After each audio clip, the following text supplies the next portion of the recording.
300 billion cubic meters. That is how much groundwater humans extract every year.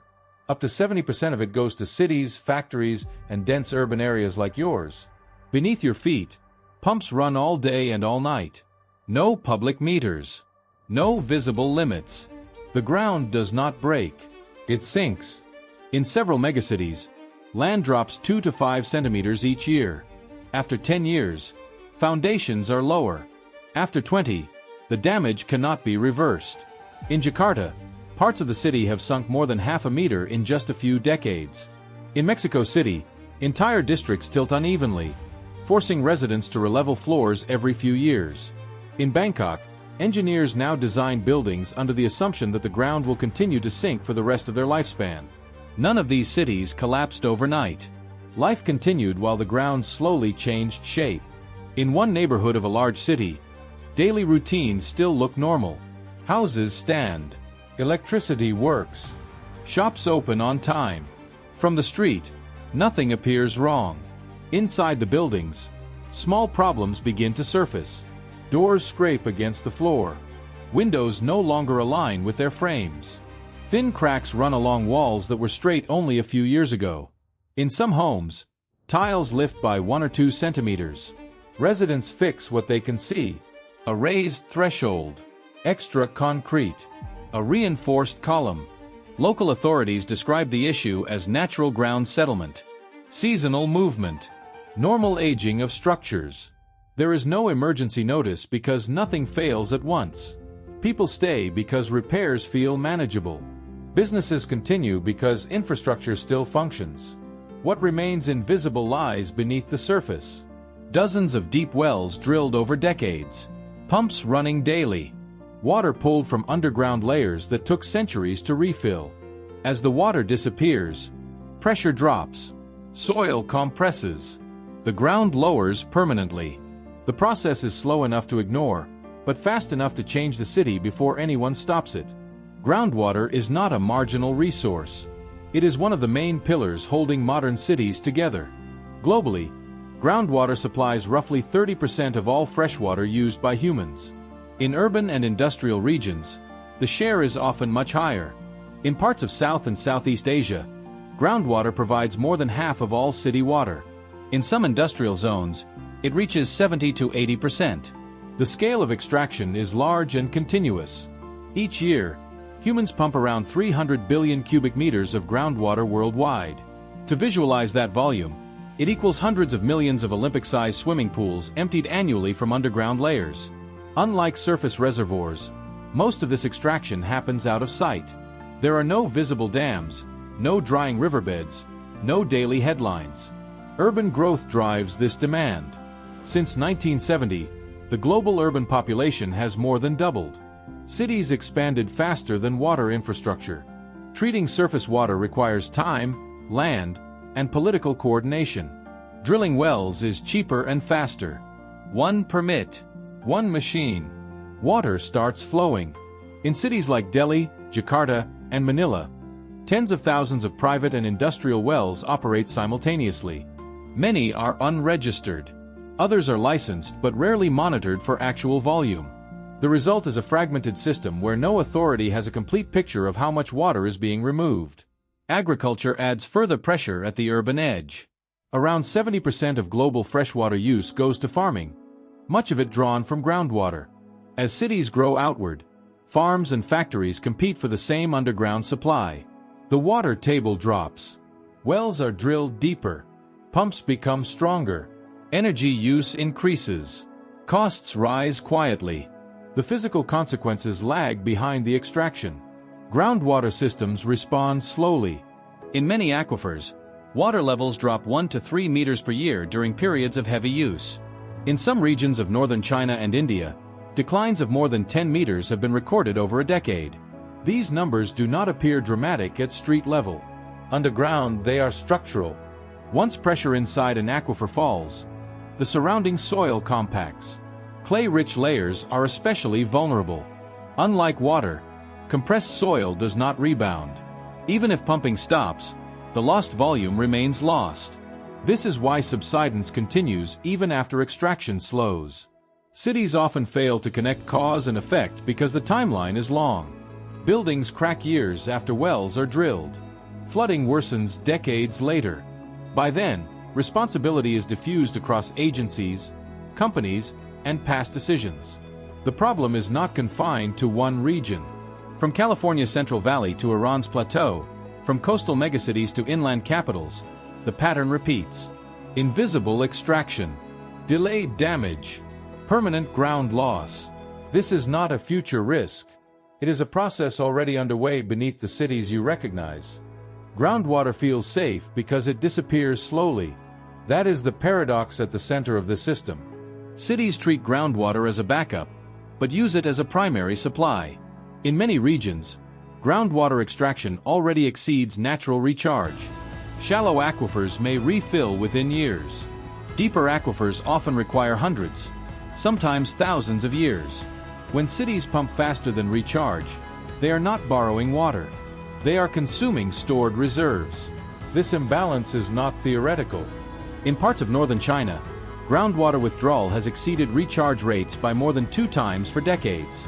In large areas of India, water tables have dropped steadily as extraction increased to support cities and irrigation. These declines do not stop when rainfall improves. They reflect long-term structural loss. When groundwater is removed, it does not leave behind empty space waiting to refill. Water inside an aquifer supports the surrounding soil through pressure. As water levels fall, that pressure weakens. Soil particles move closer together. Clay layers compress. This compression reduces the volume of the ground itself. The critical point is permanence.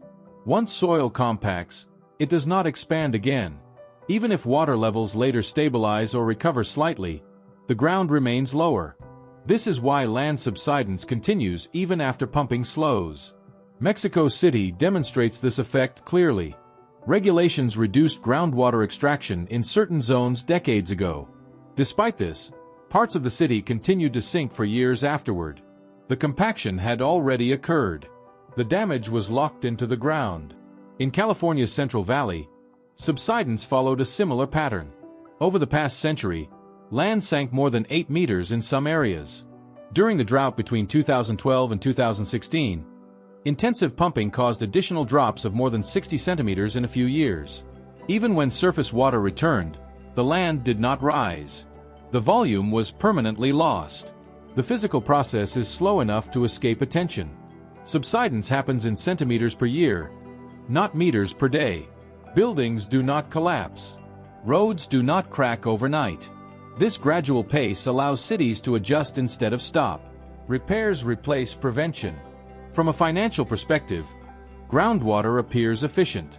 Drilling wells is cheaper than building treatment plants or reservoirs. Maintenance costs are spread over time. The immediate benefits are visible.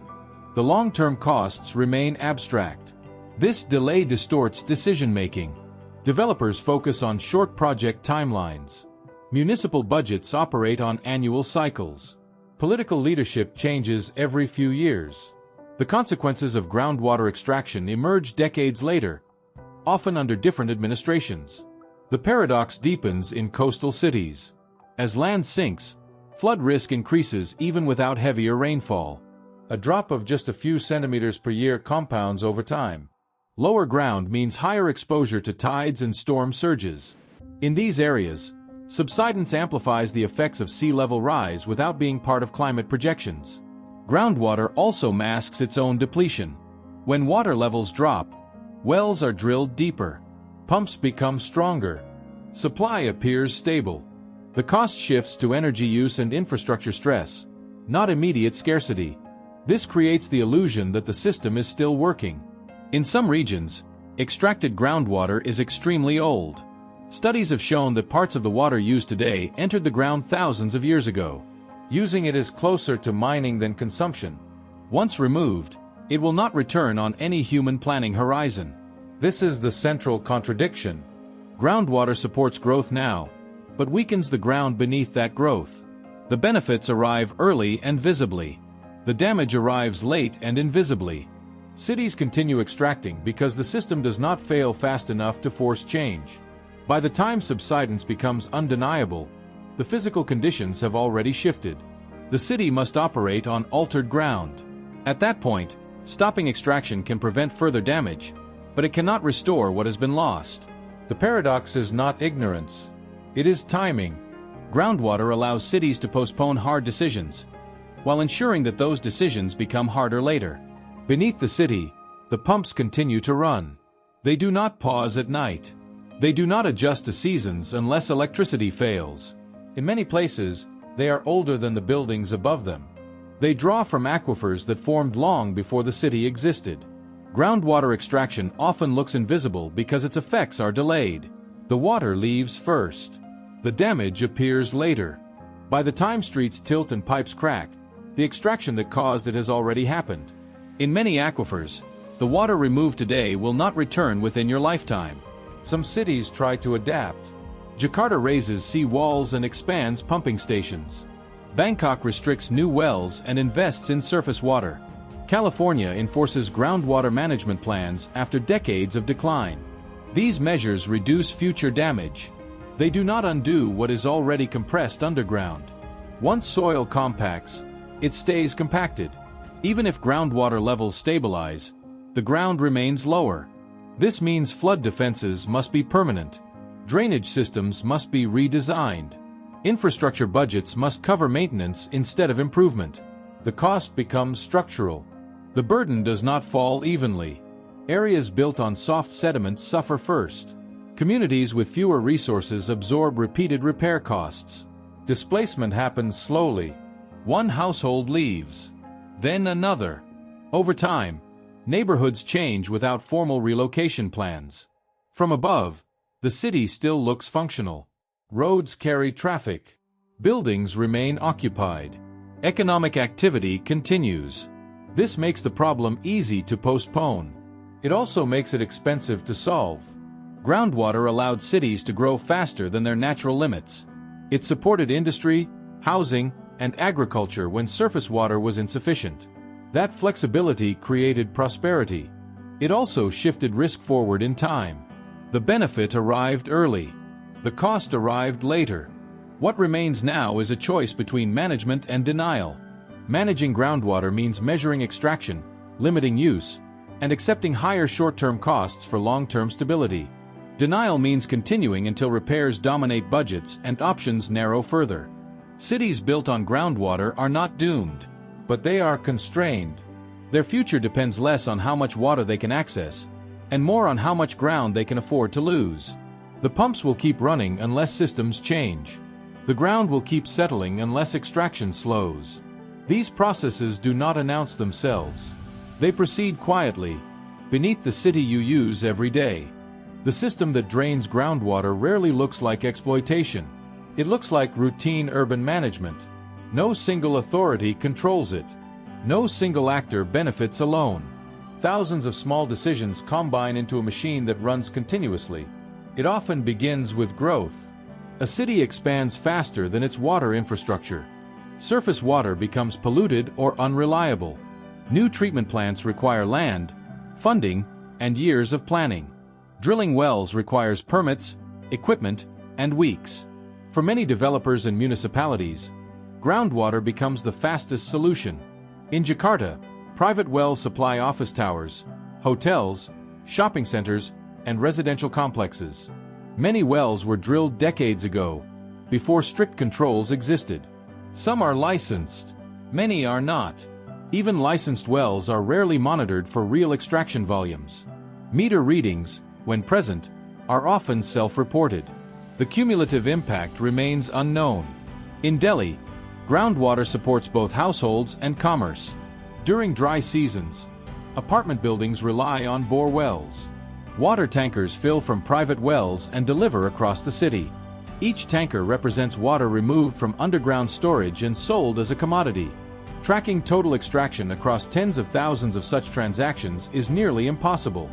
Mexico City relied on groundwater for decades to support expansion beyond surface water limits. Wells delivered stability. Costs appeared manageable. Over time, uneven subsidence damaged metro lines, roads, and pipelines. Maintenance became routine. The original cause faded into the background. Industrial zones intensify the system. Factories need stable water pressure. Interruptions disrupt production. Groundwater offers reliability. In coastal manufacturing hubs across Southeast Asia, industrial wells often operate continuously. Shutting down pumps risks downtime. Production targets override recharge concerns. Agriculture connects directly to this machine. Globally, around 70% of freshwater use goes to farming, much of it from groundwater. In India, more than 20 million tube wells support irrigation. During drought years, extraction rises sharply. Water tables drop. Farmers drill deeper. Pumps become stronger. Energy use increases. Costs rise, but production continues. Northern China follows a similar pattern. In provinces surrounding Beijing, groundwater supports both crops and urban demand. Monitoring data show water table declines of more than 1 meter per year in some periods. As wells deepen, older groundwater enters circulation. Recharge slows further. Regulation struggles to keep pace. Groundwater flows across administrative boundaries. One district may restrict pumping while a neighboring area continues unrestricted. Aquifers span regions. Local enforcement cannot address regional depletion. Even when regulations exist, enforcement is difficult. Wells are often on private land. Inspections require time and manpower. Illegal wells can be drilled quickly and hidden easily. Closing one well has little visible effect. The system absorbs the change. Economic incentives reinforce extraction. Developers lower construction costs by avoiding water infrastructure investments. Factories secure supply without negotiating shared resources. Municipalities postpone expensive upgrades. Each decision appears rational in isolation. Together, they create long-term damage. The financial signals arrive late. Subsidence increases maintenance costs gradually. Roads require frequent resurfacing. Sewers lose slope and need pumping upgrades. Flood defenses must rise. In Jakarta, annual flood mitigation spending increased sharply as subsidence amplified tidal flooding. These costs rarely appear in groundwater budgets. They surface elsewhere. Technology does not solve the problem automatically. Stronger pumps reach deeper layers. Deeper wells access older water with slower recharge. In some regions, groundwater extracted today entered the ground thousands of years ago. Using it is similar to mining, not consumption. Monitoring remains fragmented. Some cities install smart meters. Others rely on estimates. Many lack complete aquifer maps. Without shared data, authorities respond to symptoms instead of causes. Flooding leads to levees. Cracked buildings lead to reinforcement. Extraction continues. The machine persists because it stays invisible. There is no shutdown moment. No dramatic failure. Water flows. Cities function. The ground adapts slowly until it cannot. By the time subsidence becomes a political issue, the damage is already embedded underground. The system has done its work.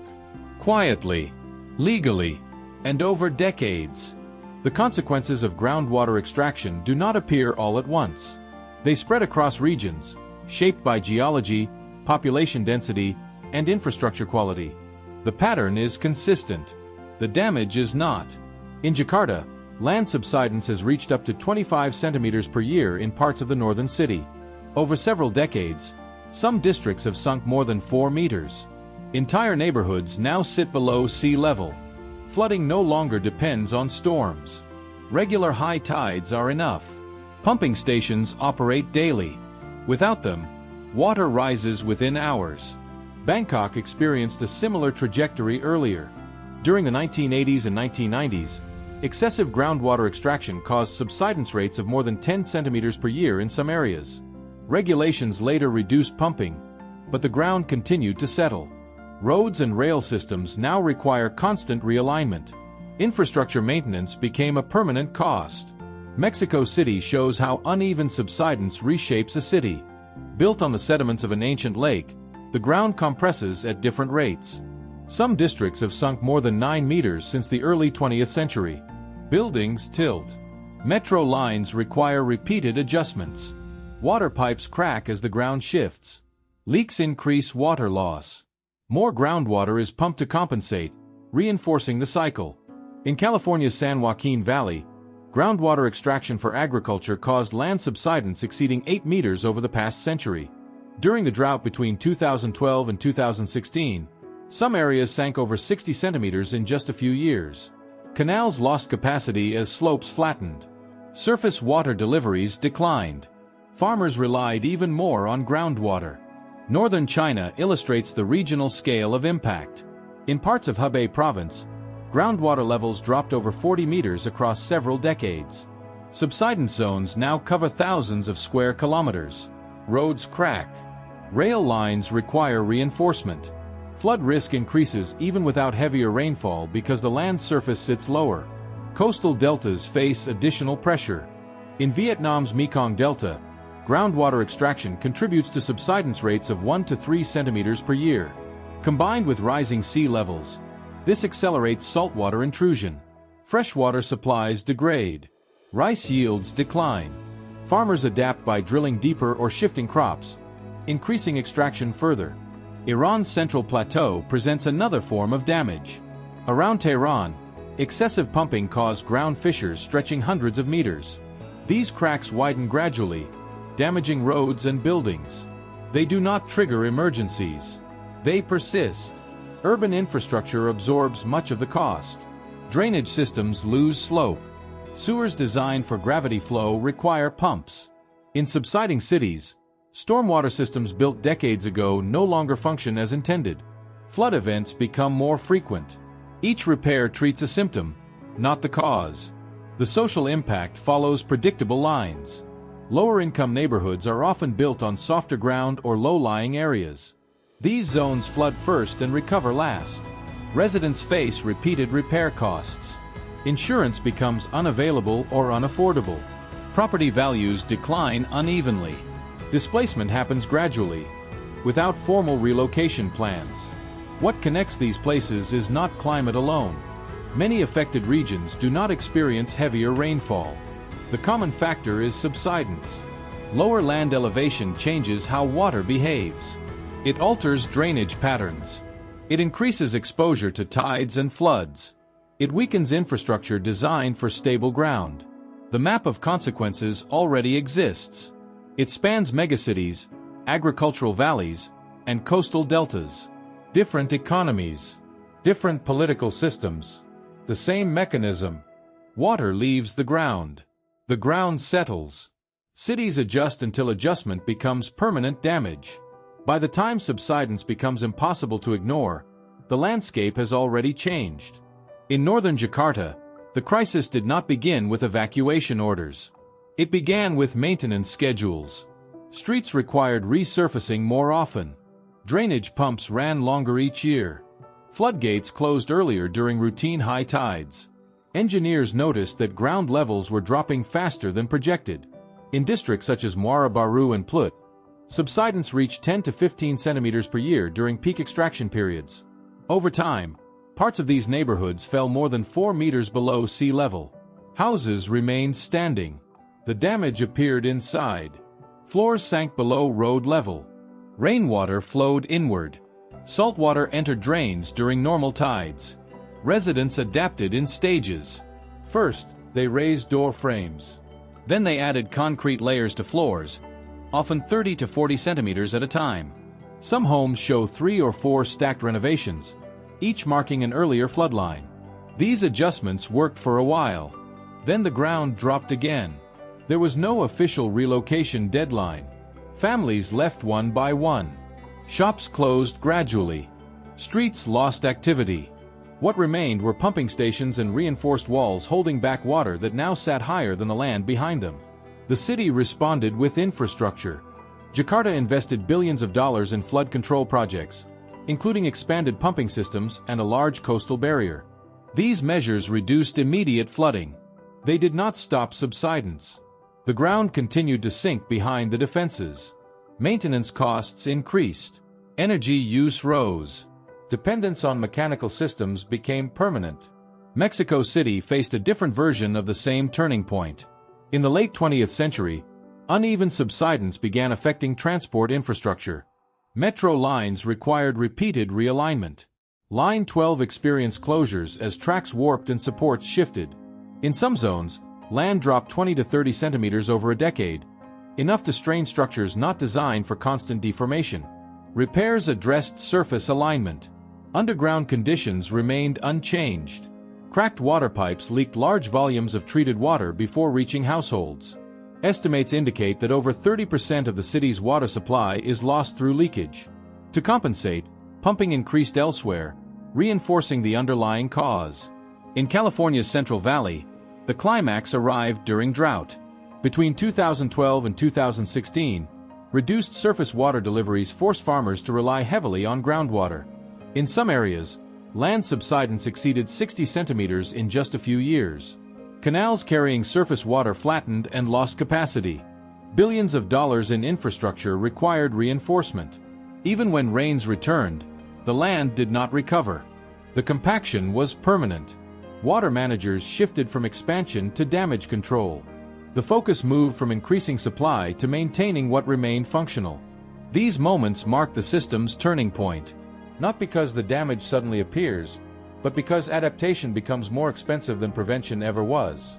Cities cross a threshold where maintaining stability requires constant intervention. The people most affected are rarely those who benefited most from groundwater extraction. Industrial users relocate. Developers move to higher ground. Long-term residents remain. They absorb repeated repair costs. Flood insurance becomes unavailable.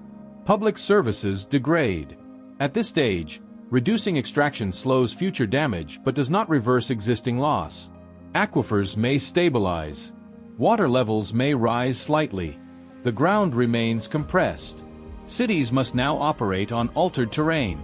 The climax is not dramatic. It is administrative. Budgets shift. Maintenance lines grow. Emergency systems become permanent. What once supported growth now demands constant defense. This is the point where groundwater extraction stops being a water issue. It becomes a land issue, a structural issue, a long-term constraint on how a city can function. Collapse does not arrive as a single event. It appears as rising operating costs, shrinking safety margins, and systems that no longer function as designed. In subsiding cities, infrastructure loses its assumptions. Roads were built with fixed slopes. Sewers relied on gravity. Drainage systems assumed stable ground. When land sinks by a few centimeters each year, those assumptions fail. In Bangkok, sections of the drainage network now require permanent pumping because gravity flow no longer works. Energy costs rise every year, not during emergencies, but as routine operation. Mexico City shows how subsidence turns water systems against themselves. Uneven ground movement fractures pipelines repeatedly. Leaks waste treated water before it reaches homes. Estimates indicate that more than 30% of supplied water is lost through damaged pipes. To meet demand, authorities increase pumping elsewhere. This adds pressure to aquifers and accelerates further subsidence. The system consumes more water to compensate for damage caused by water extraction. Flood risk increases without changes in rainfall. In Jakarta, areas that flooded only during storms now flood during ordinary high tides. Pump stations must operate daily. If power fails, water rises immediately. Safety depends on uninterrupted electricity and maintenance. What was once a natural drainage problem becomes a mechanical dependency. Housing absorbs the impact unevenly. Buildings in wealthier districts are elevated or reinforced. Insurance remains available. In lower-income neighborhoods, repeated repairs drain savings. Floors are raised, then raised again. Streets become uneven. Insurance coverage disappears. Property values decline in the most affected zones, trapping residents who cannot afford to move. Displacement follows a slow pattern. There are no mass evacuations. Families leave one at a time. Shops close gradually. Schools lose enrollment. Over years, neighborhoods hollow out without formal relocation plans. The city changes without acknowledging the cause. Rural regions experience collapse differently. In California's Central Valley, subsidence damaged major canals that deliver surface water. As slopes flattened, capacity dropped. Less surface water meant more groundwater pumping. During dry years, this feedback loop intensified. Even in wet years, infrastructure could not recover its original performance. Northern China shows similar long-term effects. Subsidence damaged highways and rail lines, requiring repeated reinforcement. Budgets shifted from expansion to maintenance. Economic activity slowed not because resources disappeared, but because stability became expensive. These outcomes accumulate slowly enough to avoid crisis declarations. Each repair appears manageable. Each budget increase seems temporary. Over time, cities enter a defensive state. Growth plans shrink. Infrastructure spending rises just to maintain basic function. The timing complicates accountability. Many extraction decisions were made decades earlier. The officials, companies, and households involved often no longer exist in the same form. Responsibility diffuses across time and institutions. The cost remains. At this stage, stopping extraction prevents further damage but cannot restore what is lost. Compacted soil does not expand. Lower ground does not rise. Cities must adapt to new baselines. The collapse is not dramatic. It is administrative and financial. Maintenance replaces development. Defense replaces growth. Stability becomes a service that must be purchased every year. Once the ground assumption fails, every system above it becomes provisional. Roads, pipes, housing, and drainage all depend on constant correction. The city still functions, but only through continuous effort. Collapse, in this context, is not destruction. It is permanence under constraint. Beneath the city, the pumps keep running. They do not slow down at night. They do not adjust to seasons unless electricity fails. In many places, they are older than the buildings above them. They draw from aquifers that formed long before the city existed. Groundwater extraction remains easy to ignore because its effects arrive late. Water leaves first. Damage appears years or decades later. By the time streets tilt and pipes crack, the extraction that caused it has already passed. In many aquifers, the water removed today will not return within any human planning horizon. Some cities attempt to manage the risk. Jakarta expands pumping stations and raises sea walls. Bangkok restricts new wells and shifts toward surface water. California enforces groundwater management plans after decades of decline. These actions slow future damage. They do not undo past compaction. Once soil compresses, it stays compressed. Even if groundwater levels stabilize, the ground remains lower. This means flood defenses must be permanent. Drainage systems must be redesigned. Infrastructure budgets must cover maintenance instead of improvement. The cost becomes structural. The burden does not fall evenly. Areas built on soft sediment sink faster. Lower-income neighborhoods absorb repeated repair costs. Displacement happens gradually, without announcements. One household leaves, then another. Over time, neighborhoods change without formal relocation. From above, the city still looks functional. Traffic moves. Buildings remain occupied. Economic activity continues. This makes the problem easy to postpone. It also makes it expensive to confront. Groundwater allowed cities to grow beyond their natural limits. It supported industry, housing, and agriculture when surface water was insufficient. That flexibility delivered short-term stability. It also shifted long-term risk underground. What remains is a choice between management and inertia. Managing groundwater requires measurement, limits, and coordination across regions. It demands higher costs now to avoid permanent loss later. Inertia allows extraction to continue until maintenance dominates budgets and options narrow. Cities built on groundwater are not doomed, but they are constrained. Their future depends less on how much water they can access, and more on how much ground they are willing to lose. The pumps will keep running unless systems change. The ground will keep settling unless extraction slows. These processes do not announce themselves. They proceed quietly, beneath the city you live in every day. And once the ground changes, it does not change back.